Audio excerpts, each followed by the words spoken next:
Stellbound. Even the name, I hate. Stellbound. Wala na akong masyadong masabi sa Stellbound eh. Kasi lahat ng mga mahuhusay na bata talaga, siya ang paborito. Siya inalalapitan.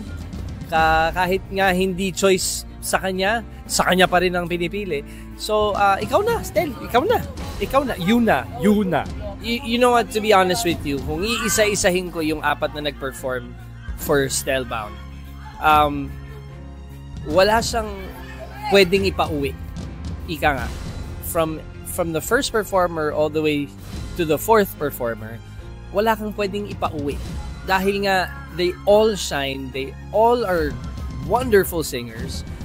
Kumbaga, parang na lang kaming nanood ng concert nila.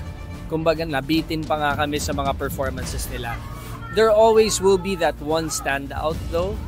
And me, personally, may nag-stand out kay Stel. Ako, personally. Para sa Stellbound, ng batang umangat ng todo to the highest level. Nakala ko grand finals na si Jenica. Hanep.